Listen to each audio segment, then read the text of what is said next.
Gus, sampai kapan ini etnis Tionghoa harus jadi kambing hitam? Gus Dur cuma bilang gampang, kalau etnis Tionghoa tidak mau dijadikan kambing hitam, jadi korban, berorganisasi lah, berkumpul lah, tunjukkan kontribusi etnis Tionghoa ke saudara-saudara di Indonesia kalau memang etnis Tionghoa ini bagian integral dari bangsa Indonesia. Waktu itu sepakat akhirnya dibentuk namanya Perhimpunan Indonesia Tionghoa. Ketika mau daftar ke Kementerian Kehakiman, namanya ditolak. Harus ada kata keturunan tuh ya. Balik lagi para pendiri inti ke Gus Dur. Gus Dur bilang hapus kata keturunan itu. Saya nggak setuju, dia bilang. Tetap namanya Perhimpunan Inti, intinya Indonesia Tionghoa. Taruh nama saya jadi anggota pertama di situ. Wah, nggak ada yang berani waktu itu, langsung selesai namanya Inti. Tidak ada lagi kata keturunan, kalian sama. Ketika Gus Dur ini mengatakan dia keturunan Tionghoa, kita sendiri pun bingung dari mana ini. Nggak bisa-bisanya gitu.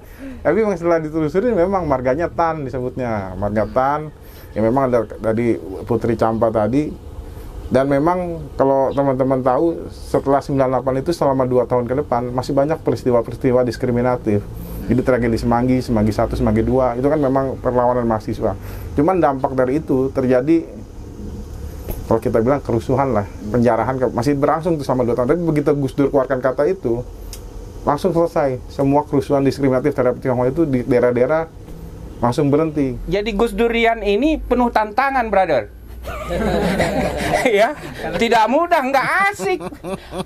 Ya Tuan Guru ya. Tapi menjadi seorang Gus Durian ya, orang yang cinta dengan beliau, itu tantangannya itu luar biasa. Nggak sederhana gitu. Karena orang ini kan nyeleneh ya. Banget. Jadi kita pun harus siap mental gitu. Ya, mempunyai kekasih seperti itu. Gus Dur barangkali selamat, tapi saya belum tentu selamat nih. Ya kan? Gimana nih terus? Coba Asmi, kamu datengin kawan-kawan GAM. Masya Allah Gus, berat betul ya. Kan saya bisa dikira intel juga kan. Dihabisi kan begitu kira-kira. Militer juga musuhin, sana juga musuhin. Bayangkan tuh jadi pengikut Gus Dur. Kan? Gus Dur menginisiasi perdamaian ketika orang melakukan pendekatan secara militer. Dan di tengah-tengah proses itu ada satu peristiwa, Tuan Guru. Gus Dur nyeletuk. Gus Dur kan biasa nyeletuk ya. Saya nabinya orang Aceh, mati gua.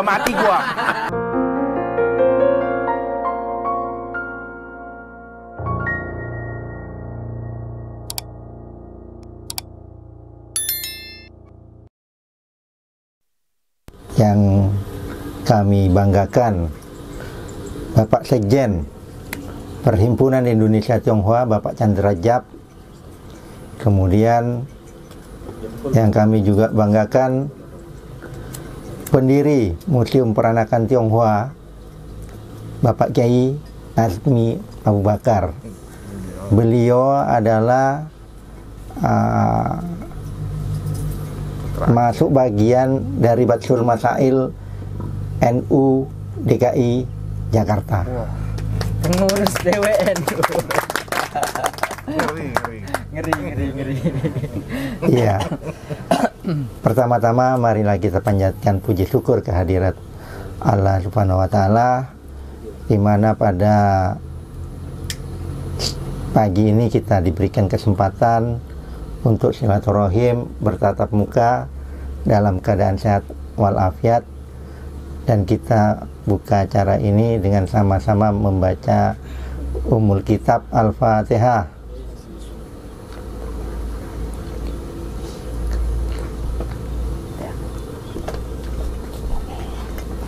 Yang kedua, karena kita acaranya diskusi dalam rangka haul Gus Dur yang ke-12, marilah kita sama-sama berdoa. Mudah-mudahan almarhum Gus Dur diberikan tempat bersama orang-orang soleh. Amin. Kemudian orang-orang tua kita, kakek nenek kita, bapak ibu kita yang sudah meninggal, mudah-mudahan sama-sama diberikan tempat bersama, tempat yang indah bersama orang-orang soleh. Al-Fatihah.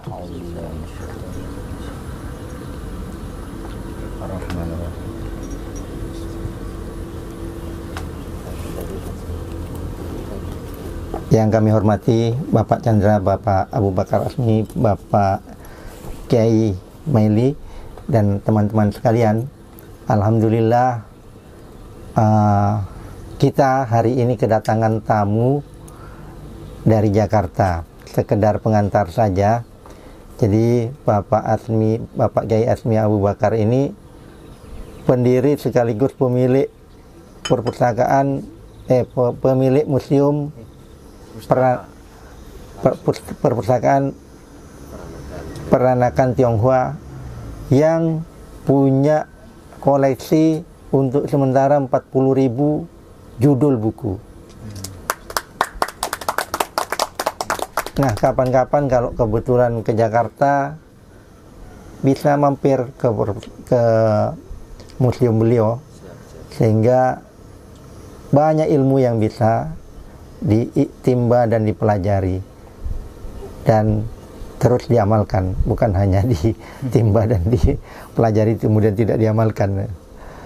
Iya, saya kira ini pengantar saja. Kalau saya terlalu banyak memberikan pengantar, nggak jadi nanti dua pakar kita ini. Ya, untuk pertama-tama kami persilakan kepada Bapak Sekjen Perhimpunan Indonesia Tionghoa, Bapak Chandra Jab. Beliau ini suka keliling kemana-mana, terutama di daerah yang terkena bencana. Selalu ikut membantu meringankan masyarakat yang kena bencana. Jadi tugas kemanusiaan Perhimpunan Indonesia Tionghoa salah satunya adalah membantu meringankan saudara-saudara kita yang kena musibah, termasuk bencana alam dan lain-lainnya. Kepada Bapak Chandra, mungkin bisa dipaparkan tentang Perhimpunan Indonesia Tionghoa, kegiatannya apa, dikaitkan dengan Gus Durian, kebijakan Gus Dur waktu menjadi presiden ataupun waktu menjadi ketua PBNU. Kemudian mengapa Perhimpunan Indonesia Tionghoa ini kalau pada bulan Ramadan selalu mengajak Bu Nyai Sinta Nuria Abdurrahman Wahid untuk sahur bersama ataupun buka bersama. Kepada beliau kami persilakan. Ya. Terima kasih Pak Haji Rudi. Ya, Assalamualaikum warahmatullahi wabarakatuh. Waalaikumsalam. Salam sejahtera untuk kita semua. Selamat pagi. Perkenalkan, saya Chandra Yap, Sekjen Perhimpunan Indonesia Tionghoa. Di sini saya merasa luar biasa nih, seperti datang ke rumah saudara hari ini. Dan suasananya mewah sekali buat saya yang di Jakarta, karena ini di pinggir sawah. Bukan mewahnya bukan mepet ke sawah, tapi benar-benar mewah buat saya. Karena ngelihat Jakarta kalau di tempat seperti itu, wih, udah pasti mahal satu itu, karena tanahnya begitu luas, hijau sekali. Jadi ya hari ini kita cukup dekat. Saya merasa pulang ke rumah saudara, datang ke rumah saudara. Terima kasih atas sambutannya. Kami pun mohon maaf tadi datang agak terlambat dari Mataram, memang cukup padat lalu lintasnya. Izinkan saya bicara sedikit mengenai Perhimpunan Inti Indonesia Tionghoa. Ini yang menjadi penting karena nama ini pemberian dari Gus Dur sendiri. Jadi ketika dibentuk tahun 99, Inti ini dibentuk karena dua peristiwa besar. Satu tragedi Mei 98, di mana kita tahu di Jakarta menjadi peristiwa kelam. Kedua, lengsernya Pak Harto. Jadi memang ada dua hal yang waktu itu menginspirasi para pendiri Inti. Mau sampai kapan etnis Tionghoa selalu jadi kambing hitam, selalu jadi korban ketika terjadi konflik kekuasaan. Ramai-ramai 17 orang pendiri datang mengadu, mengadu itu istilahnya apa ya, ke Gus Dur datang. Gus, sampai kapan ini etnis Tionghoa jadi kambing hitam? Gus Dur cuma bilang gampang, kalau etnis Tionghoa tidak mau dijadikan kambing hitam, jadi korban, berorganisasilah, berkumpullah, tunjukkan kontribusi etnis Tionghoa ke saudara-saudara di Indonesia, kalau memang etnis Tionghoa ini bagian integral dari bangsa Indonesia. Waktu itu sepakat akhirnya dibentuk namanya Perhimpunan Indonesia Tionghoa. Ketika mau daftar ke Kementerian Kehakiman, namanya ditolak. Harus ada kata keturunan, Pak. Perhimpunan Indonesia Keturunan Tionghoa. Sedangkan waktu itu ketika inti dibentuk itu, kami ingin menghilangkan gap antara Tionghoa dan non-Tionghoa. Kami ingin menjadi bagian, benar-benar bagian nyata dari Indonesia. Tapi dengan pemberian nama yang ditolak itu sedikit, istilahnya kok jadi kita datang dengan niat baik, justru ingin menjadi sebangsa setanah air, malah harus ditambahkan kata keturunan. Balik lagi para pendiri inti ke Gus Dur. Gus Dur bilang hapus kata keturunan itu. Saya nggak setuju, dia bilang. Tetap namanya Perhimpunan Inti, intinya Indonesia Tionghoa. Taruh nama saya jadi anggota pertama di situ. Wah, nggak ada yang berani waktu itu, langsung selesai namanya inti. Tidak ada lagi kata keturunan, kalian sama bangsa Indonesia. Nah, memang setelah itu masih banyak gangguan-gangguan, cuman Gus Dur yang selalu pasang badan. Jadi kalau kita bilang ya Gus Dur yang membidani berdirinya inti nih. Dia yang selalu pasang badan, dan yang memang fenomenal itu tadi, ketika Gus Dur ini mengatakan dia keturunan Tionghoa, kita sendiri pun bingung dari mana ini, nggak bisa-bisanya gitu. Tapi memang setelah ditelusuri memang marganya Tan disebutnya, marga Tan, yang memang ada dari Putri Champa tadi. Dan memang kalau teman-teman tahu, setelah 98 itu selama 2 tahun ke depan masih banyak peristiwa-peristiwa diskriminatif. Jadi tragedi Semanggi 1, Semanggi 2, itu kan memang perlawanan mahasiswa. Cuman dampak dari itu terjadi, kalau kita bilang kerusuhan lah, penjarahan, masih berlangsung tuh selama 2 tahun. Tapi begitu Gus Dur keluarkan kata itu, langsung selesai. Semua kerusuhan diskriminatif terhadap Tionghoa itu di daerah-daerah langsung berhenti. Nah makanya waktu itu ketika, kalau buat saya pribadi, ketika orang Tionghoa bilang, ayo kita cari presiden Tionghoa, cari presiden Tionghoa jadi presiden, dia bilang, ngapain cari, udah ada presidennya, Gus Dur udah presiden. Ya, Gus Dur itu presiden Tionghoa, saya bilang. Dan ini diamini oleh Inayah sendiri ngomong, iya betul itu, ngapain orang Tionghoa ribut-ribut cari presiden Tionghoa, udah nggak usah lagi, udah ada itu Gus Dur. Nah, okay. Buat kami sendiri memang Gus Dur jasanya besar sekali, dan memang mendapat tempat yang spesial lah di hati orang-orang Tionghoa. Bagaimana Gus Dur ini memperjuangkan menjadi yang terdepan, menjadi yang selalu membela. Makanya kegiatan inti pun banyak berhubungan sekali dengan Gus Dur. Kalau tadi dalam kaitannya dengan Bu Nyai, ya memang dalam 3 tahun terakhir ini kami selalu ikut, selalu ngambil satu porsi di mana kita ikut bagian antara sahur atau buka. Kita buat 2 kali, satu di Jakarta, tahun berikutnya di Tegal, yang terakhir ini ketiga di Lombok itu, yang di Islamic Center ya, Pak Haji ya. Iya. Memang buat kami itu, dengan mendukung Bu Nyai sahur, kami ikut meneruskan ajaran Gus Dur, memperluas, menyebarkan. Dan memang ini prosesnya panjang, jadi bukan sekedar kegiatan, memang kami pun sering berkunjung ke rumahnya, sering diskusi sama-sama. Dan memang nggak usah nyebut-nyebut lagi Tionghoa, udah jadi sama buat kami. Kami nggak perlu datang dengan embel-embel kami Tionghoa, nggak usah.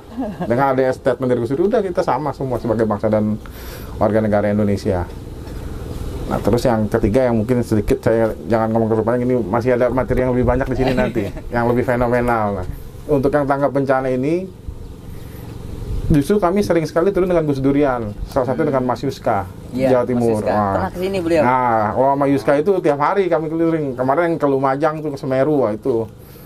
Pokoknya dari Malang, apapun yang ada bencana pasti Yuska turun sama kami bareng-bareng. Bahkan Mas Yuska sendiri bergabung di pengurusan inti Jawa Timur. Nah, ini yang saya perlu tambahkan, di inti ini tidak khusus hanya orang Tionghoa. Siapapun warga negara Indonesia yang setuju dengan anggaran dasar anggaran rumah tangga inti boleh bergabung. Ya contohnya hari ini ada Pak Haji Rudi di inti NTB, dan hampir di seluruh pengurusan inti pasti ada orang-orang non Tionghoa yang bergabung karena memang punya visinya tentang kemanusiaan, kebangsaan. Ya mirip-mirip dengan ajaran Gus Dur lah. Nah, kalau satu kata lagi penutup dari saya sebelum saya ke kiai kita, buat teman-teman, jangan merasa sungkan, jangan merasa ragu. Kalau misalnya datang ke Jakarta atau ke Mataram, datanglah ke kantor inti. Jika punya keinginan untuk membangun bangsa dan negara, kami siap selalu membantu, bersinergi. Jadi jangan menganggap ini orang jauh, tapi saudara dekat yang mungkin saja berkunjungnya jarang-jarang. Nah, gitu aja. Ya, terima kasih. Selamat pagi. Ya. Selanjutnya kita mohon kesediaan Bapak Kiai Hasmi Abu Bakar untuk memberikan paparan tentang Gus Dur dan jejak sejarah budaya Tionghoa di Nusantara. Kepada beliau kami persilakan. Terima kasih. Assalamualaikum warahmatullahi wabarakatuh. Bahagia sekali hati ini ya, bisa berkumpul sama, saya kira ini seperti keluarga sendiri ya. Izin Tuan Guru ya. Sama Kiai. Walaupun belum pernah bertemu, tapi rasanya seperti pernah bertemu di dimensi yang lain. Dalam gaib. Di alam gaib. Saya kira salah satu yang menemukan kita ya sosok Gus Dur ya. Kita sedang, ini 12 tahun beliau, saya kira bukan meninggalkan kita, beliau tetap abadi bersama kita ya. Semoga lapang kubur beliau. Hal-hal seperti ini adalah hal yang beliau sangat senangi. Berbagi, berdiskusi. Inilah bentuk-bentuk bahwa Gus Dur adalah abadi bersama kita.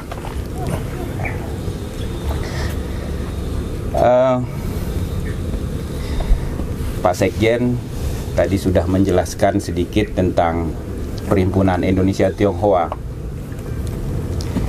Saya sendiri adalah bagian dari Perhimpunan Indonesia Tionghoa. Kebetulan dipercaya oleh beliau menjadi Dewan Pakar, Tuan Guru, seperti itu. Jadi walaupun saya tidak memiliki keturunan dari Tionghoa, saya berasal dari Aceh. Jadi ibu bapak saya dari Aceh ya. Kalau di Aceh disebutnya Tengku ya, kalau di sini Tuan Guru ya. Agak-agak mirip lah begitu ya. Dan keislaman di sini dengan di Aceh saya kira juga mirip-mirip ya. Wajahnya juga serasa mirip-mirip. Di sana Serambi Mekah, di sini Serambi Madinah. Oh begitu ya. Mantap. Wah luar biasa. Tetangga Berarti ya. Satu Saudi Arabia, ini satu Indonesia. Ya. Barangkali sesuai tema ya.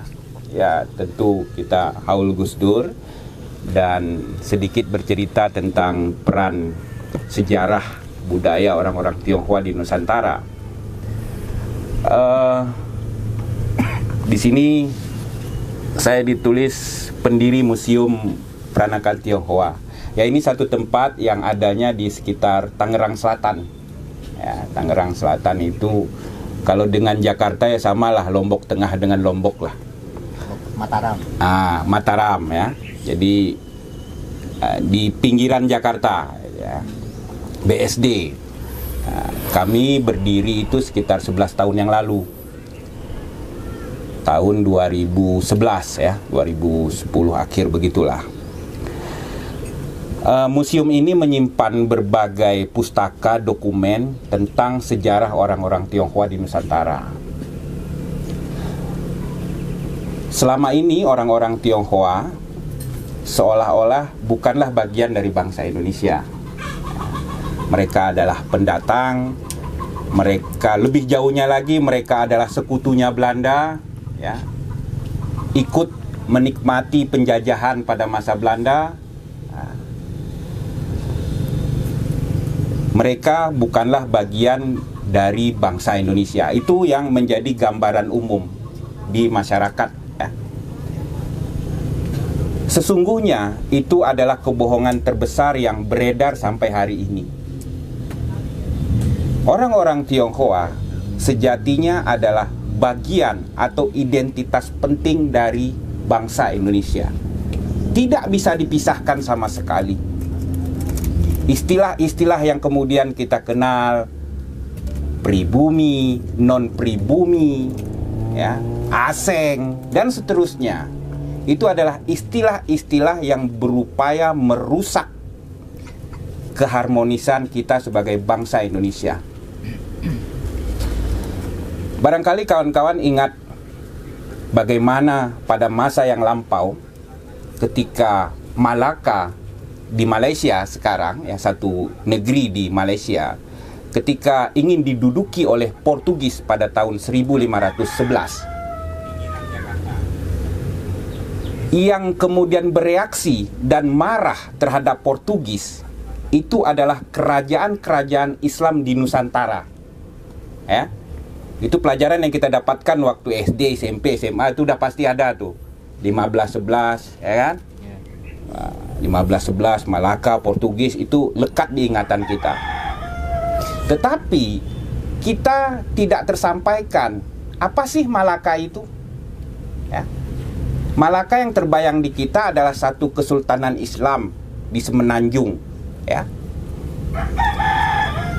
Melaka itu adalah pusat betul kesultanan Islam, tetapi jangan dilupakan disitulah orang-orang Tionghoa, ya. Mereka membina satu bandar, ya, satu kota perdagangan yang sangat penting bagi Nusantara saat itu. Sehingga ketika Portugis ingin mengambil alih Malaka, yang terganggu adalah kerajaan-kerajaan Islam di Nusantara. Kita tahu bagaimana Ba'abullah dari Ternate Tidore juga ikut datang ke Selat Malaka. Bayangkan pada masa yang lampau, jauh sekali itu dengan kapal perang, ya, menuju ke Selat Malaka. Apa urusannya? Ba'abullah nggak diganggu kok, Ternate Tidore nggak ada diganggu sama Portugis, hanya Malaka yang diganggu. Itu pun Portugis ingin mengganti kedudukan orang-orang Tionghoa di sana. Itu kan gerbang ke Nusantara saat itu. Dan kerajaan-kerajaan Islam lainnya di Nusantara juga mengirimkan pasukan perang ke Malaka untuk membantu Malaka. Harus dijelaskan orang-orang Tionghoa yang ingin digantikan oleh Portugis saat itu. Kalau Aceh dekat, ya, kan dekat dengan Aceh itu sampai 4 kali karena dekat.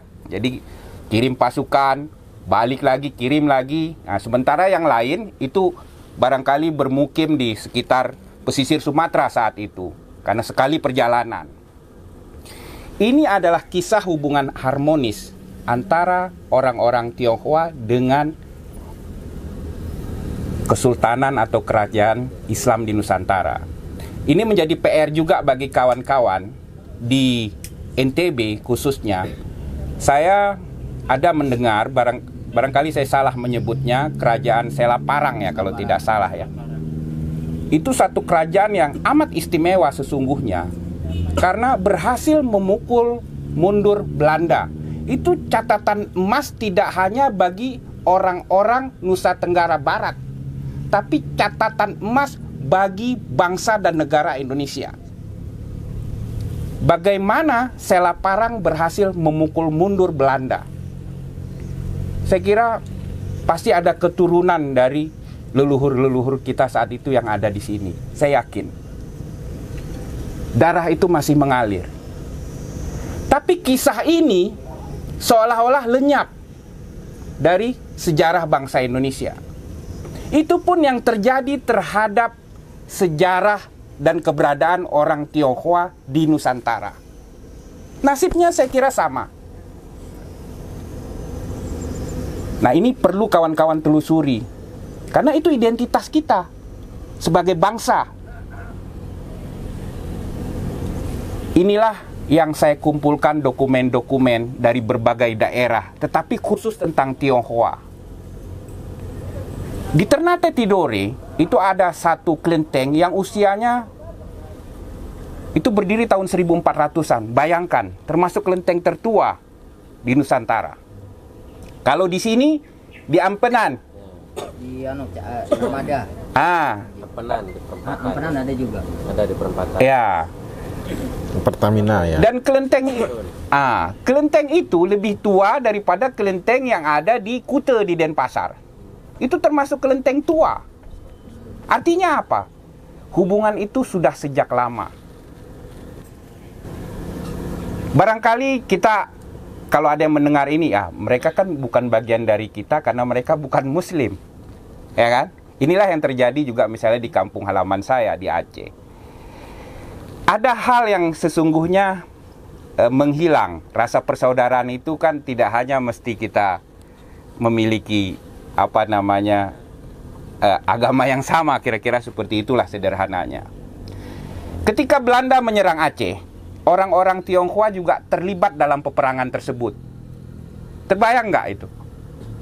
Orang Tionghoa juga mengangkat senjata, bawa persenjataan untuk juga melawan Belanda saat itu.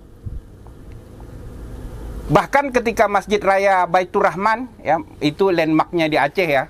Kalau datang ke Aceh mesti selfie di situ, ya. Ketika dia dihancur leburkan oleh Belanda, ya,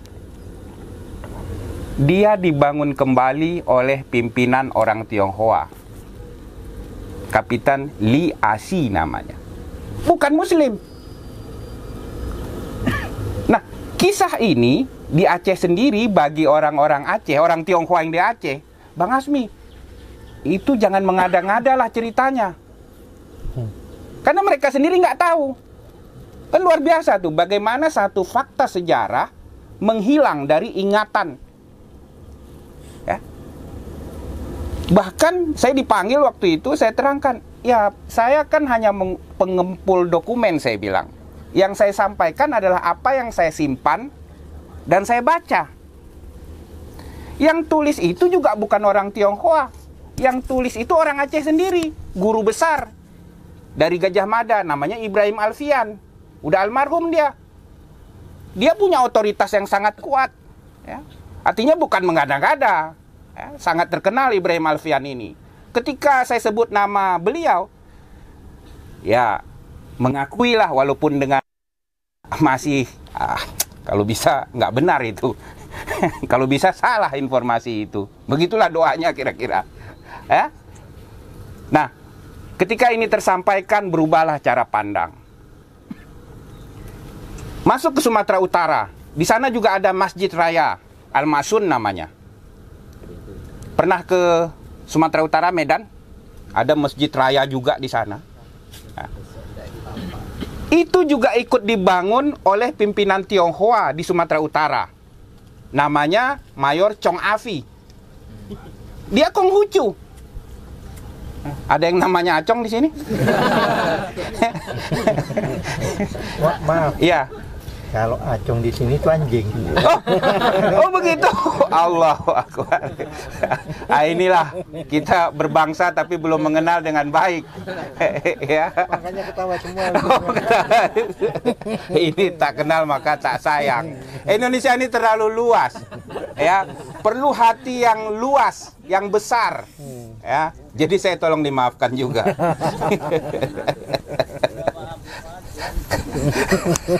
Lebaran masih jauh padahal. Ya. Nah, Chong Afi ini tidak hanya ikut membangun masjid raya, ya, di kota Medan, yang menjadi masjid kebanggaan orang-orang Islam di kota Medan. Ya. Dia juga bangun beberapa masjid lainnya. Salah satunya saya pernah datang, ya, namanya Masjid di Gang Bengkok. Saya beberapa hari di sana saya sholat. Lalu saya bikin riset kecil-kecilan kepada jamaah yang ada di sana yang sudah rutin lah menahun, ya. Tahu nggak siapa yang mendirikan masjid ini? Nggak ada yang tahu. Bagi yang saya tanya juga nggak penting pertanyaan saya kan? Ya yang udah jelas lah pengurus masjid yang bikin. Masyarakat sekitar sini, ya kan begitu. Saya jelaskan yang mendirikan ini adalah seorang Konghucu bernama Chong Afi. Saya dipandangi, dilihat. Barangkali kalau boleh dipukul, dipukul saya. Karena memberikan informasi yang begitu, sensitif. Ini siapa ini? Intel jangan-jangan, ya kan? Atau orang ingin merusak ketentraman, ya kan? Atau orang gila barangkali. Tapi saya sebenarnya takut-takut juga, ya. Takut lah kalau dipukuli gimana, pasti benjol. Tapi itu bagian dari cara saya kemudian untuk menguji, ya. Dan saya selamat waktu itu. Saya jelaskan, ini didirikan oleh Chong Afi.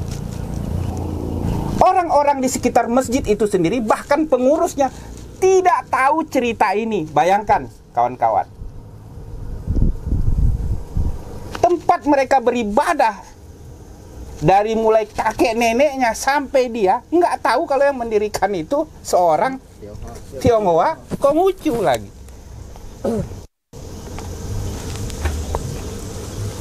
Menjadi barangkali bisa dimaafkan ketika orang-orang sekitar situ tidak tahu. Tapi kalau orang Tionghoa tidak tahu, makin bahaya kan? Orang Tionghoa sendiri juga banyak yang nggak tahu. Chong Afi tidak hanya membangun masjid di Sumatera Utara, karena dia orang Sumatera Utara tinggalnya di sana, tapi juga membangun 2 surau. Surau itu sudah dari Sumatera Barat biasanya. Orang Sumatera Barat nyebut musalah itu surau ya, masjid begitu ya. 2, nggak tanggung-tanggung. Jadi ketika kebetulan istri saya orang Sumatera Barat, ya biasa kumpul. Saya sampaikan cerita ini. Wah, saya diliatin lagi, kalau bisa disihir saya. Biar berubah gitu, lenyap gitu. Wah, kan? Marah, kan? Atau bingung karena informasinya terlalu shock dia dengarnya. 2 lagi, bukan 1. 1 aja di masalah pasti. Ini 2. Dan itu benar, surau itu masih ada sampai saat ini. Jadi begini kawan-kawan semua, hampir di setiap daerah di Indonesia, di setiap provinsi, ada jejak sejarah hubungan harmonis antara orang Tionghoa dengan orang setempat. Bayangkan itu. Pertanyaannya adalah, di mana orang Tionghoa tidak memiliki jejak sejarah? Di mana? Nggak ada yang berani jawab.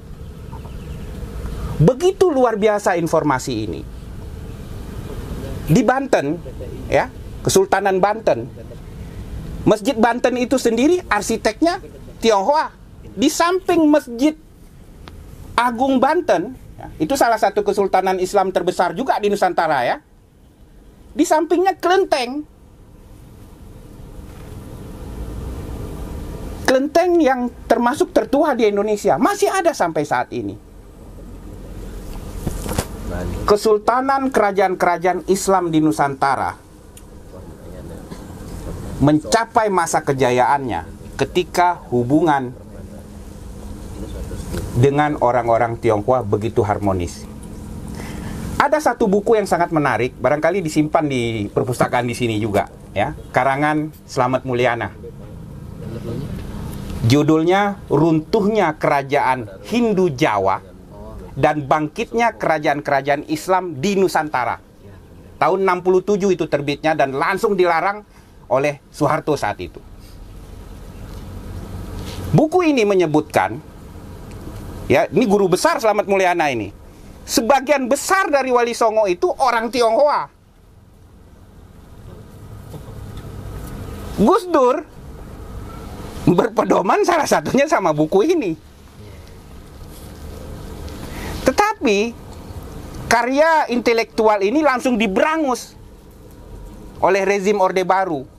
Karena terlalu mengerikan, masa sebagian besar dari Wali Songo itu orang Tionghoa? Islam itu dikembangkan oleh orang Tionghoa?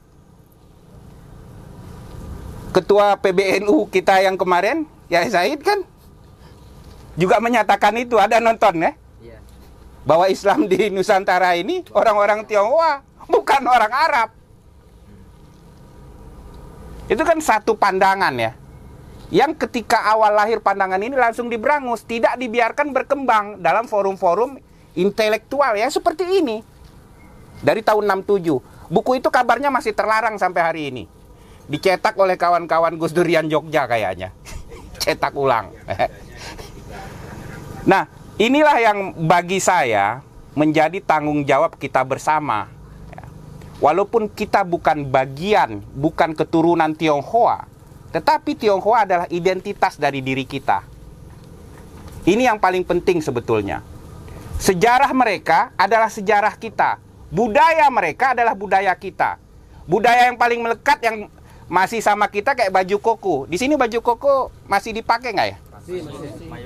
Baju koko ya. Koko itu artinya aja abang. Ya? Ko Chandra. Koko Chandra. Ya. Koko Rian. Bajunya itu sudah jelas dari sana. Ya. Panggilannya saja jelas itu baju koko. Itu salah satu budaya yang paling lekat sama kita yang Muslim. Ya. Dan banyak lagi yang lain. Ya. Banyak lagi yang lain. Kalau itu dicabut, ya, identitas budaya Tionghoa itu dicabut, dipisahkan dari kita, rasanya kita kehilangan banyak. Identitas kita berkurang banyak. Pakai jubah. Ini panjang diskusinya. Ini mancing-mancing nih. PMII ya. Kelihatan. Fokus. Itu forumnya sama-sama dudung. Sama dudung ngajinya. Iya, jangan. Ini ada sekjen kita. Itu forumnya lain. Itu forumnya lain ya. Nah, kita sudah harus memulai membongkar ya paradigma, cara pikir tidak hanya di masyarakat, tapi dari kita dulu sendiri, ya, kita sendiri. Jadi inilah yang sebetulnya dihancurkan oleh Belanda ketika dia masuk ke Nusantara. Hubungan persaudaraan yang begitu kuat itu harus dihancurkan sehingga mudah mereka menguasai kita. Konyolnya sampai hari ini upaya Belanda itu masih terlihat, ya, masih membekas, nggak hilang. Belanda pergi tahun 45, tetapi perbuatannya masih ada sampai hari ini dan terasa. Politik pecah belahnya itu masih terus diteruskan karena itu satu cara efektif untuk menguasai sebagian besar bangsa Indonesia. Ya. Dulu di desa-desa itu orang Tionghoa boleh tinggal. Kan suka ada pertanyaan orang Tionghoa hidupnya mengelompok ya di kota ya. Di mana pasti mereka tinggal di kota atau di komplek temboknya tinggi-tinggi. Eksklusif. Itu di mana-mana pandangan itu berkembang. Mereka lupa bahkan tidak tahu itu adalah akibat. Ada penyebabnya. Tahun 1959 orang-orang Tionghoa yang ada di desa-desa, di kecamatan-kecamatan di seluruh Indonesia harus berangkat, harus pergi ke kota, termasuk di Nusa Tenggara Barat ini. Hampir di seluruh Indonesia mereka harus angkat kaki dari desa-desa, dari kecamatan, walaupun sudah ratusan tahun. Itu diangkut pakai truk, dipaksa pindah, banyak yang meninggal dan harus sebagian besar juga pulang ke negeri leluhur. Yang mereka sendiri udah nggak tahu siapa keluarganya di sana, bahasanya juga nggak bisa, banyak yang meninggal di tengah laut saat itu. Jumlahnya ratusan ribu, nggak terkira. Itu 1959. Cerita ini dianggap tidak ada. Nggak pernah kan dengar, jarang saya kira ya. Barangkali 1-2 pernah tahu cerita ini. Tapi cerita ini dianggap bukan bagian dari kisah bangsa Indonesia. Peristiwa ini peristiwa yang sangat menyedihkan. Itulah yang menyebabkan kemudian orang-orang Tionghoa berkumpul di kota. Pindah. Mereka banyak petani, peternak. Dan mereka nggak mampu berdagang. Nggak punya kemampuan untuk bisa berdagang, hidup di kota. Mereka yang ngurus sawah, ngurus kebun. Orang-orang inilah yang menjadi korban. Nah, jadi sedih sekali ketika dikatakan orang Tionghoa itu ingin memisahkan diri. Orang yang mengatakan itu tidak tahu sejarahnya. Di Aceh, di kampung saya sendiri, bahkan orang Aceh, sebagian orang Aceh meyakini mereka yang ngusir gitu loh. Padahal kan bukan mereka yang ngusir. Ini orde baru. Orde lama juga. Ya. Nah, tetapi masyarakat sudah merasa itu perbuatan mereka. Kan dahsyat itu. Dahsyat itu. Politik begitu luar biasa merusak pada satu sisi. Ya. Tapi kalau politisi diisi oleh kawan-kawan, saya kira bangsa ini akan cepat bangkit dan jaya. Ya. Gus Durian gitu loh. PMII, ya kan? Is no. Fatayat yang kurang. Fatayat, ada Fatayat nggak? Ada satu muslimat ya. Nah, saya kira itu untuk apa namanya, ini diskusi ya. Pasti banyak ini. Iya. Saya kira saya hentikan dulu di sana karena begitu banyak hal yang harus disampaikan tapi waktu kita terbatas. Sekali lagi terima kasih. Alhamdulillah saya diberikan kesempatan untuk ikut gabung di sini. Assalamualaikum warahmatullahi wabarakatuh. Ya. Terima kasih banyak pada Bapak Chandra dan Bapak Kiai Asmi atas paparannya. Nah, saya kira kita ngobrol santai aja ya. Ya. Mungkin termin pertama ada yang mau menanggapi, bertanya, tidak setuju. Saya dari Ketare, dekat bandara, Oke. dekat Bil, Tanau. Mungkin Lombok tidak punya sejarah misalnya kayak Geger Pacinan, kemudian Putri Cempa yang menjadi istrinya Brawijaya atau yang membentuk Majapahit gitu.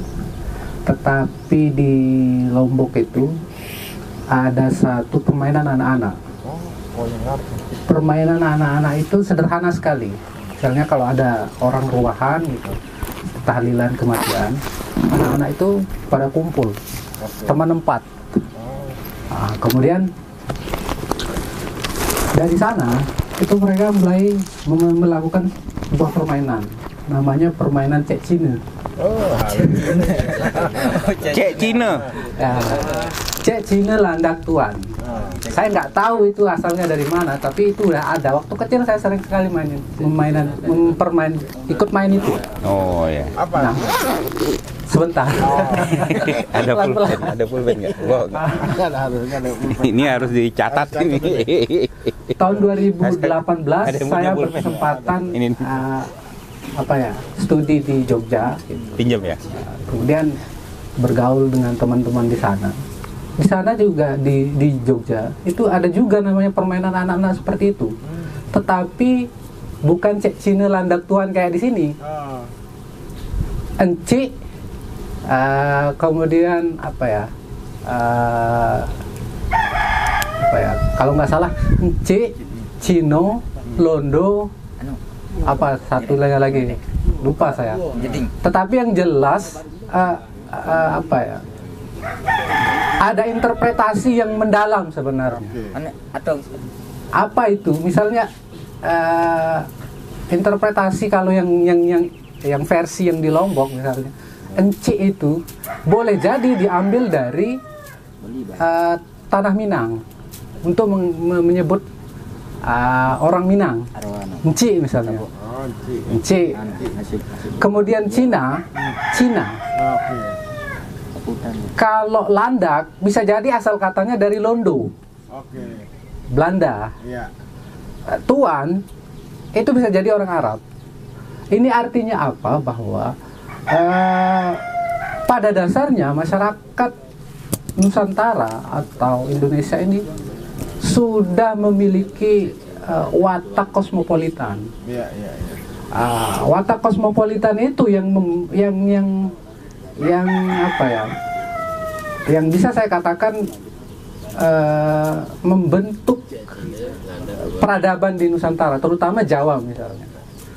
Misalnya Candi Prambanan, Candi Borobudur itu kita tidak menemukan ornamen atau bentuk-bentuk yang ada di India. Itu saya kira bukan hanya unsur dari Hindu atau Buddha saja, tetapi Nusantara gitu. Dan ini yang akan diklaim sebagai otentik milik Nusantara, yang artinya bahwa ada yang hilang sebenarnya belakangan. Kenapa isu-isu identitas kebangsaan itu dibentur-benturkan gitu.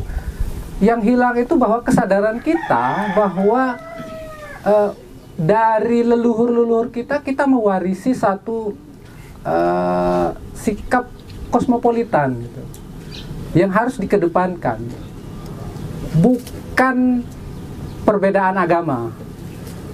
Nah, belakangan isu ini selalu dimainkan, misalnya di ajang-ajang politik, misalnya pil itu selalu dimainkan isu identitas itu. Yang penting, saya tidak bertanya atau apalah istilahnya ini menanggapi gitu ya. Yang mungkin yang paling penting itu adalah bagaimana menyadarkan kembali bahwa masyarakat kita itu sangat kosmopolitan. Misalnya kalau dari permainan tadi bahwa kosmopolitanisme masyarakat Nusantara itu, apalagi yang di Lombok misalnya, Nusantara itu tidak terlepas dari 4 unsur itu. Misalnya taruhlah Encik itu kita sebut, kita representasikan sebagai pribumi misalnya. Melayu kayaknya. Kemudian Iya, Melayu. Melayu tapi katakanlah pribumi ya, orang Nusantara. Kemudian Cina itu ya unsur Tionghoa. Kemudian Landak, Londo itu kan Belanda atau orang Eropa gitu. Dan Tuan itu ya unsur Arab gitu. Nah, ini menjadi satu kesatuan yang utuh dan seharusnya tidak saling vis-a-vis atau berhadapan-hadapan, apalagi sampai menggaung-gaungkan isu-isu agama sebagai untuk disintegrasi bangsa. Nah, di sini saya kira di Lombok mungkin tidak seperti di Jawa atau di Kepulauan Sumatera atau Aceh yang sebutkan tadi banyak misalnya membangun atau ikut dalam peradaban, tetapi komunitas-komunitas itu masih ada. Misalnya istilah Tuan Guru sendiri barangkali itu berasal dari wilayah misalnya ke Makassar atau apa ya, mirip-mirip gitu. Aceh ya, Tuan Guru. Sumatera juga. Itu kan unsur yang datang bukan dari Lombok.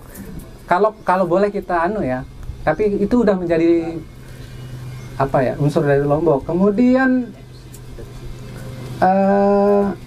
di sini komunitas-komunitas itu hampir semuanya ada. Misalnya di pesisir itu orang-orang Mandar itu ada unsur dari bukan Mandar ya, apa ya, Pelaut Mandar itu kan terkenal, tapi misalnya di Lombok Tengah itu ada di Pantai Grupuk itu bahasanya bahasa Bugis. Kemudian unsur Jawanya udah jelas kalau di sini. Naskah-naskah kunonya itu paling kentara Ampenan. Semua etnis. Semua etnis ada di sana. Jadi ada semacam prototipe yang bisa dijadikan sebagai apa ya, contoh lah bahwa pada dasarnya kita ini nggak mempermasalahkan apa etnis gitu. Tetapi ya kita nggak tahu ya, unsur-unsur politik selalu lebih keras ya. Nah, syukurnya Gus Dur sebagai teladan kami masyarakat Lombok itu menanamkan itu gitu. Jadi terutama misalnya Nadien percaya saja, Nadien Lombok itu nggak akan apa ya cepat-cepat termakan isu etnis gitu. Dan apa, apalagi sekarang ketuanya Gus Yahya, anti politik identitas. Ini pendukung Gus Yahya. Ini pendukung Gus Yahya. Ikut ke Lampung. Ketahuan nih. Ya, dan mungkin ini menjadi apa istilahnya ya. Setelah kita tidak bermasalah dengan isu etnis misalnya, mungkin barangkali yang sangat urgent dewasa ini untuk diperjuangkan terkait gagasan-gagasan besar Gus Dur, yaitu pribumisasi Islam. Dalam artian bukan diskriminasi terhadap yang lain, tetapi bagaimana pribumisasi Islam ini kan dewasa ini ada Islam trans, ideologi trans itu seolah puritanisme itu kembali digaungkan gitu, sehingga sangat sensitif sekali untuk berbicara mengenai bagaimana kemelekatan antara tradisi budaya dan Islam. Itu sangat-sangat udah mulai masif pergerakan untuk penyerangan terhadap itu. Nah, sekiranya ada referensi atau apa yang bisa membantu, mungkin itu sangat penting bagi kami juga, walaupun kami pinggiran lah gitu, nggak di pusat di Jakarta, tapi bantuan semacam itu berupa referensi itu sangat penting untuk generasi penerus pemikiran Gus Dur ini untuk mendalami hal itu, biar tidak cepat-cepat tergerus oleh isu-isu yang berbau sara etnik. Mungkin coba itu. Wallahul muwaffiq ila aqwamit thariq. Wassalamualaikum warahmatullahi wabarakatuh.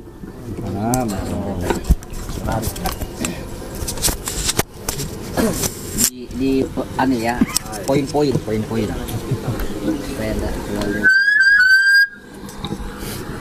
balik dia itu sekali.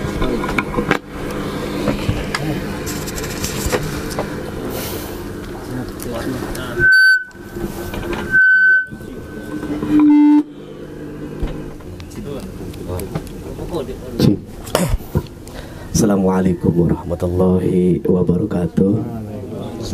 Bismillahirrahmanirrahim. Alhamdulillahi wa kafa, wassalatu wassalamu ala nabiyil mustafa wa ala alihi wa sahbihi as-siddiqi wal wafa, iyyaka na'budu wa iyyaka nasta'in, amma ba'du. Yang pertama yang sama-sama kita hormati Sahibul Ma'had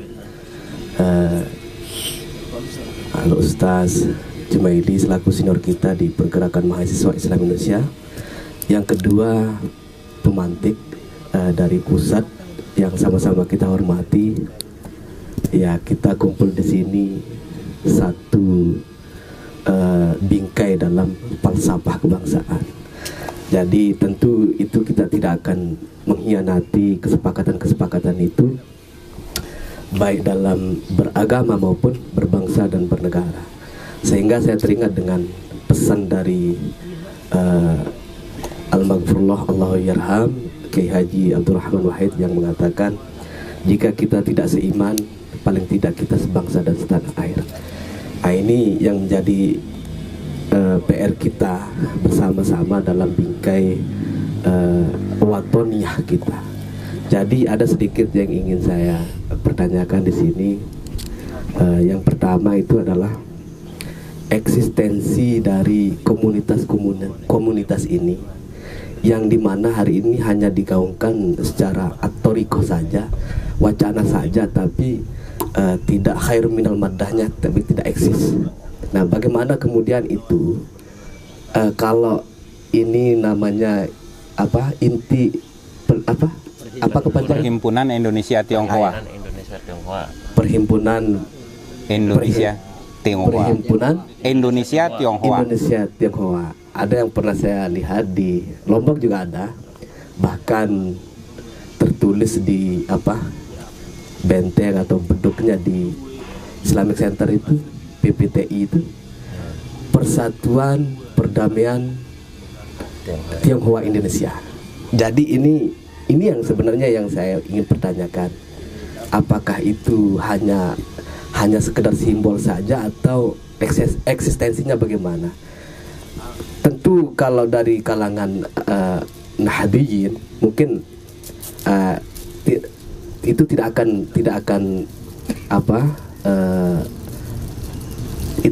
akan pasti akan sejalan dengan Gus Dur, karena bagaimanapun juga Gus Dur adalah juga pernah menjabati pengurus besar Nahdlatul Ulama.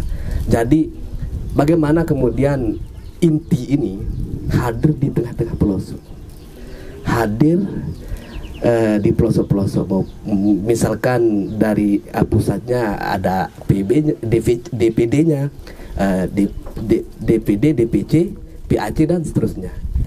Agar apa? Ini untuk membangkitkan. Karena apa yang jargon dari muktamar yang kemarin dan itu menang, menghidupkan Gus Dur. Ini menghidupkan Gus Dur itu berarti menghidupkan kembali ruh nilai-nilai yang diaplikasikan oleh Gus Dur. Bagaimanapun juga Gus Dur adalah sosok seorang yang belum siap akan kehadirannya di bangsa Indonesia ini. Sehingga bagaimana kemudian ada Gus Dur kecil, ada Gus Dur yang kalau tidak 11-11 paling tidak 11-14. Nah ini yang komunitas ini jangan hanya aktoriko saja, tapi bagaimana kemudian khairul minal madahnya, eksisnya. Dan saya mengharapkan secara pribadi, karena saya termasuk orang yang mencintai kemanusiaan, karena bagaimanapun juga banyak ayat Al-Quran yang mengatakan seperti itu. Harus lebih ke bahkan dalam Islam itu ada kita lebih diutamakan untuk hablum minan nasnya dulu, baru bagaimana kemudian hablum minallah. Nah, ya jadi itu intinya, bagaimana kemudian eksistensi dari komunitas ini untuk terjun atau membuat DPC, PAC dan seterusnya. Karena banyak sekali komunitas di sini, tapi yang menonjol tentang kemanusiaan tidak ada. Itu belum ada di Lombok ini. Sekalipun itu ada, tapi mana eksistensinya? Karena kita haus dengan yang diberikan oleh Allahyarham Kiai Haji Abdurrahman Wahid. Mungkin hanya itu yang pertanyaan saya. Wallahul muwaffiq ila aqwamit thoriq. Assalamualaikum warahmatullahi wabarakatuh. Salam. Bismillah. Singkat. Pakai ini.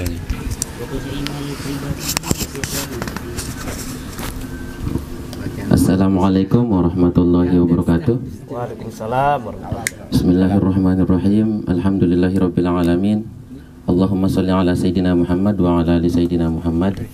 Yang sama-sama kita hormati dan muliakan sahibul makan wal makanan, sahabat senior kita, sahabat senior Ustadz Jumaili. Ini kalau sudah pergi berhaji langsung jadi tuan guru beliau ini, karena sudah memiliki pondok pesantren besar dan modern. Karena sistem pengajarannya di sini sangat luar biasa. Ini semua yang ini punya tanah beliau, tanah pondok pesantren. Dan yang ngembangin ini santri beliau di SMK Bang ya. Ya, SMK-nya, dan semuanya berkat santri beliau ini, luar biasa. Sistemnya perlu dicontoh untuk pondok pesantren di seluruh Indonesia. Yang sama-sama kita hormati dan muliakan, ini ada Pak Azmi Abu Bakar, pendiri Museum Perpustakaan Peranakan Tionghoa, yang alhamdulillah dari Jakarta ke sini dan kita bisa menimba ilmu tentang sejarah-sejarah dan gerakan Tionghoa di Nusantara. Sangat banyak sekali yang kita dapatkan tadi tentang sejarah Tionghoa, termasuk tentang bagaimana teman-teman yang di Tionghoa di masa lalu itu banyak mendirikan masjid. Ternyata ini baru saya tahu, Pak, dan itu luar biasa. Ini menandakan bahwa kita memang satu bangsa dan satu tanah air. Kebinekaan kita memang terlihat di situ. Terus selanjutnya yang sama-sama kita hormati di sini ada Pak Sekjen Perhimpunan Indonesia Tionghoa, Pak Chandra Yap. Terima kasih sudah hadir. Sangat gagah sekali ya. Selanjutnya Pak Haji Rudi Hidayat, ini penulis, pernah jadi redaktur Pak ya di Lombok Pos, dan sangat banyak mengerti tentang sejarah-sejarah, baik sejarah bangsa termasuk sejarah Lombok terutama. Beliau juga termasuk peneliti dan beliau adalah Gus Durian Lombok. Nah, kita sangat berharap nanti dukungan baik moral dan mental nanti kita bisa ditempa dan diberikan oleh Bapak Pak Haji Rudi. Ini pertama kali kami ketemu, saya langsung menghadap ke beliau. Jadi beliau mengarahkan nanti ada ada Pak Azmi Abu Bakar mau ke sini dan langsung saya jemput beliau. Maksudnya langsung saya jemput, kalau begitu kita buatkan forum di Lombok Tengah. Ini sebagai bukti bahwa kecintaan kita terhadap bangsa Indonesia, kecintaan kita terhadap perbedaan itu sangat luar biasa. Perbedaan tidak mengharuskan kita untuk berpecah belah. Rahmatan lil alamin ala Gus Dur itu sangat luar biasa ya. Dan saya harapkan kita kasih aplaus untuk mereka semua, orang-orang yang sangat luar biasa di tengah-tengah kehadiran, di tengah-tengah kita semua. Ini sahabat-sahabat PMI juga yang saya banggakan. Ini ada Ketua Kom PMI Unikba Lombok Tengah. Ini yang pakai baju topi yang tadi agak-agak nyerepet bahasanya itu Ketua Kom Pak ya. Oh, Ketua Kom. Ya, makanya biasalah nyerepet langsung ketahuan kalau beliau itu PMI.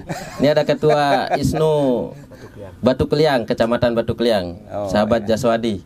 Ya. Dan sahabat-sahabat senior-senior, bapak-bapak, ibu guru, ustadzah yang saya banggakan. Di sini kami di Lombok ini tentunya sudah sudah sedikit sudah bisa terbuka sekarang tentang pengajaran dan bagaimana perbedaan itu bisa kita jadikan sebagai rahmatan lil alamin. Di Ampenan itu kita tahu bahwa kita punya, kalau dihitung teman-teman Tionghoa itu punya semacam peradaban besar yang berkisar 120 tahun yang lalu ya. Di Kelenteng. Ada tulisan Sok Hogi kalau tidak salah tulisan itu di Sohogi ya. Ya pokoknya mirip-mirip lah. Mirip-mirip itulah, mirip-mirip di udah 80 kontennya itu ya. betul. Itu menjadi prasasti besar bahwa di tempat ini, di Lombok ini kita sudah kedatangan Cina dari dulu dan kita sudah bersaudara bersama dengan mereka semua. Betul.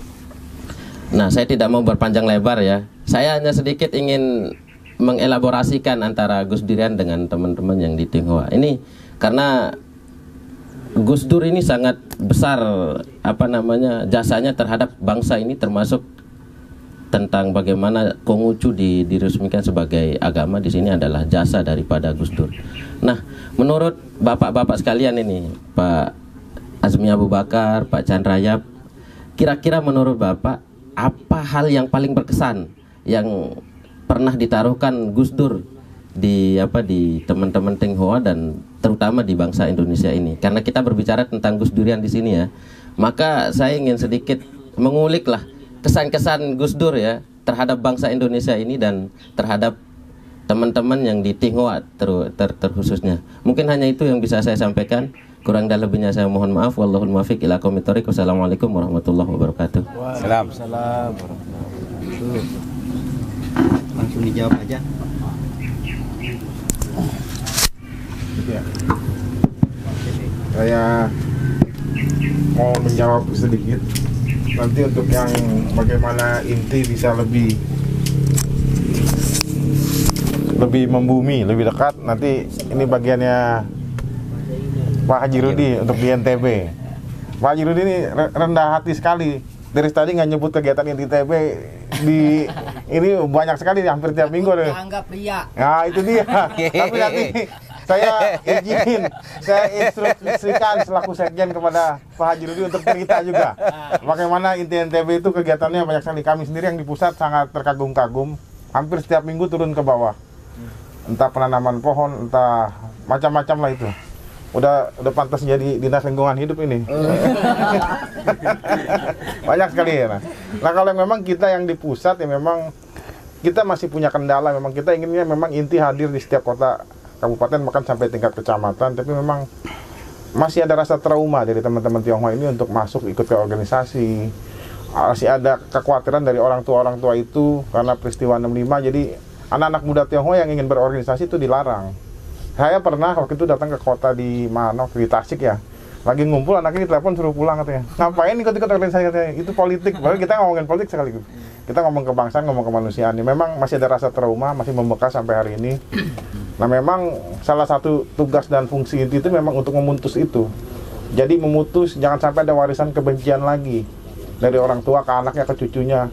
Kalau kita masih membicarakan itu, mewariskan kebencian, ya nggak selesai-selesai persoalan ini. Dan memang salah satu tujuan besar inti itu tadi memutus rantai kebencian, jangan ada warisan-warisan kebencian lagi. Ya Indonesia udah dianggap sama lah di Indonesia. Nah, kalau buat saya warisan terbesar Gus Dur ataupun Gus Dur untuk orang Indonesia, untuk orang Tionghoa di Indonesia itu mengembalikan lagi status orang Tionghoa setara dengan suku-suku lain dan etnis lain. Karena selama Orde Baru itu benar-benar kita etnis Tionghoa itu dianggap warga negara kelas 2 kan, dianggap pendatang, dianggap tamu, hanya ingin cari uang. Tapi begitu Gus Dur jadi presiden, mengembalikan lagi hak-hak etnis Tionghoa, bisa melakukan Imlek, bisa adat istiadat, ritual keagamaan. Semua itu saya di zaman Gus Dur itu, makanya Gus Dur dianggap Bapak Tionghoa Indonesia. Itulah yang poin penting yang saya rasa itu hal yang sama yang dirasakan semua etnis Tionghoa di Indonesia, dan begitu juga buat minoritas lain lah, nggak hanya Tionghoa ya. Jadi Gus Dur itu memang jadi bapak mengayomi semuanya. Nah terus kalau bicara inti hari ini, memang kadang nanti jadi bias karena dianggapnya organisasi sosial. Inti ini organisasi kebangsaan, memang banyak melakukan kerja-kerja kebangsaan, tapi begitu 2 tahun terakhir ini terjadi banyak bencana, pandemi, mau nggak mau kami jadi bergeser di organisasi sosial. Jadi begitu gempa pertama di Lombok hari Minggu pagi, saya Senin pagi sudah di sini, sudah tiba di Mataram, sudah bawa beras 5 ton sama selimut 500 itu. Saya minggu siang ditelepon, Chan berangkat ke Lombok, ada apa? Ada gempa. Ya udah, waktu itu saya bilang kalau bencana kita harus datang, nggak bisa nolak. Begitu saya datang malah bingung orang-orang sini. Bapak, orang-orang kami pada keluar dari Lombok, kok Bapak datang? Ya, ya karena kami punya tanggung jawab sosial. Saudara-saudara kami lagi kesusahan. Ya kalau semua orang lari, siapa yang bantu nanti? Dan lucunya waktu saya datang, orang Lombok yang mesti saya temui malah kabur keluar. Jadi luntang-luntang 3 hari itu di sini. Nyari ke siapa ini? Akhirnya di kontak sama Danrem, Pak Rizal tuh. Nah, jadi memang inti akhirnya membentuk pengurus di NTB ya karena tadi ya ada bencana, karena banyak. Waktu itu saya hampir 2 bulan di sini bolak-balik. Jadi Senin tiba, Kamis pulang, hari minggunya lagi gempa lagi 7 skala Richter. Hari Kamis saya datang lagi, waktu sama ketum malah. Ketum inti itu Pak Teddy Sugianto umurnya 81 tahun. 81. Tapi dia maksa datang ke Lombok untuk ikut Baksos. Nah waktu itu kami jalan dari airport langsung ke Gangga 3 jam lebih tuh. Dan situ emang kita ngeliatnya cukup sedih lah. Ya akhirnya jadi inti banyak melakukan kerja-kerja di Lombok. Salah satunya kita bangun rumah, bangun sekolah. Nanti Pak Haji Rudi yang cerita, saya nanti yang lebih detail dari Pak Haji Rudi di Lombok Utara, di Bayan sama di Kayangan. Terus kami bangun 1 musola di Mataram. Ya memang tidak terlalu terdengar gaungnya, memang kami sendiri di inti ya tadi tidak suka dianggap pria juga nanti. Jangan sampai nanti ya mau bangun ada bututnya gitu. Nah, jadi kita sendiri sangat menjaga jangan sampai kalau memberi pun jangan kelihatan dari orang Tionghoanya gitu. Karena buat kami ini salah satu tanggung jawab lah, bagaimana sebagai saudara sebangsa setanah air punya kebersamaan, punya rasa yang ketika satu dicubit atau yang lain dicubit kita juga merasakan sakitnya. Jadi ketika satu menderita ya ini tanggung jawab kita bersama-sama saling bantu. Dan saya juga menemukan semangat itu di Gus Durian. Makanya ketika tadi bilang sama Yuska itu bareng-bareng kami ke Semeru, ke Malang, jadi ya kalau udah nggak terhitung saking banyaknya sering itu ya udah biasa aja gitu kalau tangkap bencana seperti itu. Ya sudah maksudnya ya. Kayaknya hal-hal seperti itu memang bisa dikerjakan bareng dan memang harus ada inisiatif. Dan beruntungnya hari ini Inti sama Gus Durian bisa sejalan dalam hal itu, dalam kebangsaan dan kemanusiaan. Mungkin dari saya itu dulu. Pak Asmi yang tambahkan silakan. Oh ya. Ya, makasih Pak Sekjen. Pak Sekjen ini memang luar biasa ya. Beberapa tahun terakhir ini ya keliling ke Nusantara kayaknya udah lengkap ya. Kemana-mana dia. Dan memang kedatangannya selalu dalam bencana seperti Avatar. Kalau nggak ada bencana nggak datang. Ada bencana nggak ada. Karena itu yang paling mendesak ya. Saya ingat waktu saya di Banten, saya harus ceritakan juga itu. Kan ada tsunami kecil tuh yang di Banten ya, di dekat Cilegon sana kan orang kesapu ombak ya, Pangandaran ya. Karena anak Krakatau itu kan. Jadi waktu itu kan ombak besar ya. Dan saya telepon waktu itu, bantuan ke daerah Pangandaran udah dikirim ya, langsung saat itu juga. Nah, saya telepon hari keberapa ya? Jen ada di mana? Saya bilang, saya panggilnya Jen ya, Jenderal Sekjen ya. Jen ada di mana? Di laut. Jadi lagi mau nyebrang ke Lampung. Itu Krakatau lagi aktif, ombak gede kan? Ya kita kan menghindar, saya aja yang di Jakarta ketakutan ya kalau sampai ke Jakarta kan letusannya kan gitu. Ini malah seperti nantangin kan. Jadi nyebrang ke Selat Sunda itu karena kirim bantuan ke Lampung karena di sana juga ada yang terdampak. Saya bayangkan orang-orang ini seperti barangkali udah nggak waras ya. Kan harusnya takut. Ya nggak? Kesapu gelombang kan? Ombak kencang emang. Ombak kencang, saya tanya. Itu gimana? Kami juga takut, kata dia. Dalam ketakutan itulah kira-kira. Disitulah keberanian yang paling mulia, bukan begitu? Dan itu yang beliau lakukan. Terima kasih, Jen. Luar biasa. Mudah-mudahan selalu dilindungi panjang umur. Ya. Tadi saya tertarik untuk mengomentari suka dukanya jadi Gus Durian lah ya. Ini jadi mengenang ya. Ya haul lah kan. Ya. Saya dulu selesai dari reformasi diajak oleh Gus Dur untuk kemudian menoleh ke Aceh. Saya kebetulan pimpinan mahasiswa pemuda Aceh Nusantara waktu itu. Jadi Gus Dur mengajak saya untuk memulai proses perdamaian di Aceh. Itu berat sekali. Jadi Gus Durian ini penuh tantangan, brother. Ya, tidak mudah, nggak asik. Ya Tuan Guru ya. Mungkin sekarang udah belakangan udah enak, apalagi Gus Yahya udah jadi menang ya kan. Makin asik aja hari ini jadi Gus Durian, ya kan? Tapi menjadi seorang Gus Durian ya, orang yang cinta dengan beliau itu tantangannya itu luar biasa. Nggak sederhana gitu. Karena orang ini kan nyeleneh ya. Banget. Ya, jadi kita pun harus siap mental gitu. Ya, mempunyai kekasih seperti itu. Ya. Nah, waktu itu saya diajak untuk ikut menyelesaikan persoalan Aceh karena waktu itu saya pimpinan mahasiswa pemuda. Saya ngeri-ngeri sedap juga bawa Gus Dur ke Aceh. Ini banyak yang nggak suka kan? Kebayang lah gimana kan? Waduh. Terus di sini juga militer pada waktu itu nggak mau pendekatan secara damai. Maunya kan sikat, ya, Orde Baru ya. Apa 98 kan tahu sendiri pendekatannya. Militeristik betul. Gus Dur barangkali selamat, tapi saya belum tentu selamat nih. Ya kan? Gimana nih terus? Coba Asmi, kamu datengin kawan-kawan GAM. Masya Allah Gus, berat betul ya. Kan saya bisa dikira intel juga kan, dihabisi kan begitu kira-kira. Militer juga musuhin, sana juga musuhin. Bayangkan tuh jadi pengikut Gus Dur, kan? Gus Dur menginisiasi perdamaian ketika orang melakukan pendekatan secara militer, ya. Semua presiden itu sebelumnya nggak ada yang kayak gitu. Dan di tengah-tengah proses itu ada satu peristiwa, Tuan Guru. Gus Dur nyeletuk. Gus Dur kan biasa nyeletuk ya. Saya nabinya orang Aceh, mati gua. Ingat nggak, Tuan Guru? Ingat kan? Itu coba baca di Google. Ada dia sebut.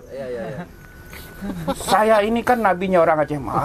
Gus mati gua, ya kan? Mau ngomong apa? Diam aja kita kan. Makin banyak ngomong, makin habis kita. Aduh Gus, kacau. Ngomongnya di forum tuh. Ini media di mana-mana. Ya kan? Saya nabinya orang Aceh, meledak di Aceh itu. Ya marah lah. Kan apa-apaan? Nabi, wah, keluarlah, ya kan? Kita kan mau bela juga kita makin habis ya. Dekat beliau aja tuh udah itu duka semua isinya.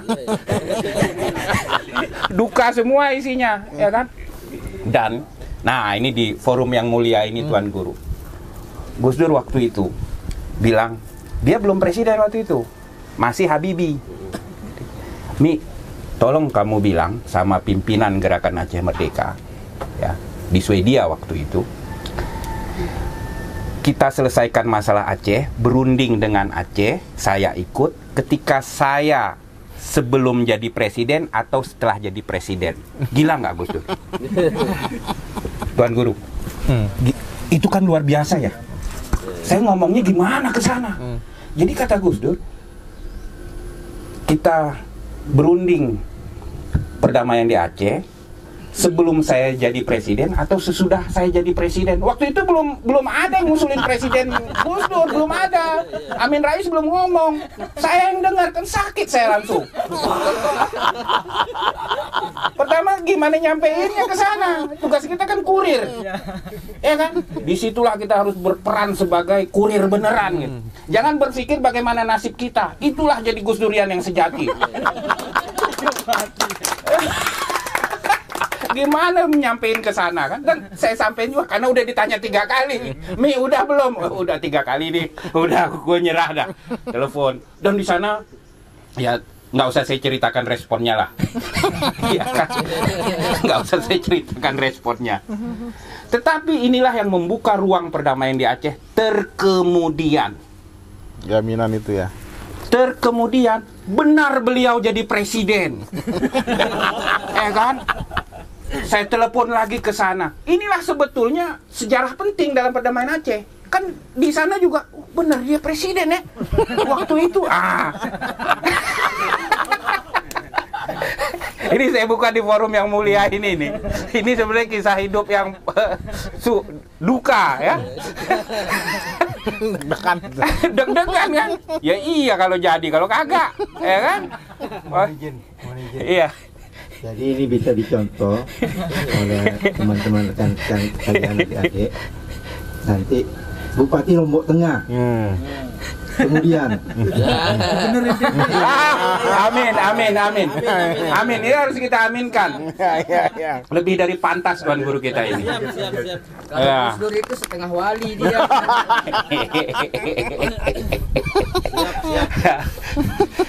Tapi Aceh kita ketahui kemudian bisa damai.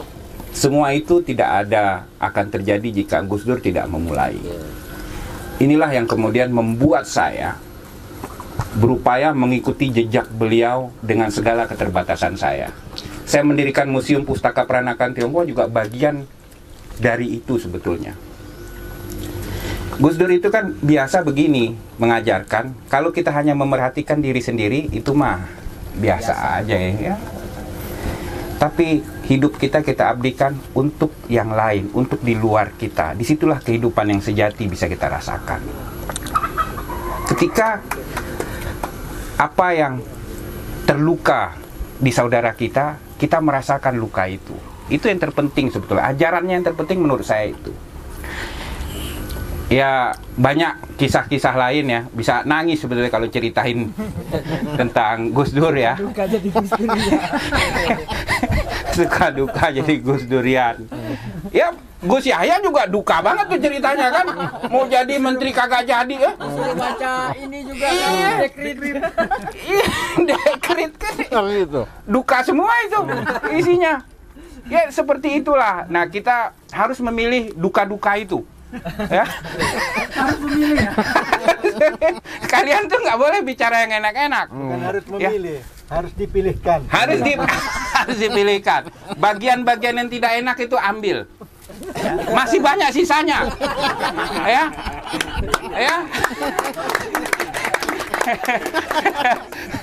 Masih banyak. Ya, perjuangan ini belum selesai, masih panjang.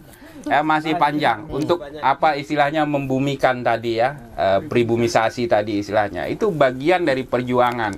Masih banyak orang yang menganggap ini pandangan yang nyeleneh juga ya, sesuatu yang nggak mungkin lah ya. Tapi kita harus mampu membawa ide-ide itu dan kita menjadi bagian, kalaupun tidak berhasil di tangan kita, kita menjadi bagian dari proses keberhasilan itu. Saya kira itu saja komentar dari saya. Terima kasih. Ya. Masih ada waktu. Masih ada waktu. Iya, masih ada waktu. Tapi ini kita harus ada pertemuan, kehadiran. Oh iya. Jen, Aduh. Pak Chandra sama Di sekolah 3 bahasa. Ini Abu Bakar ini sangat dibutuhkan tenaga dan pemikirannya di Sekolah Nasional 3 Bahasa Budi Luhur. Jadi mungkin untuk sementara sampai di sini dulu ya. Yang jelas kami sangat apresiatif terhadap Kiai Jumaili yang sudah menggagas, karena Durian Mataram aja belum mengadakan. Luar biasa ini teman-teman lah. Terima kasih ya. Dari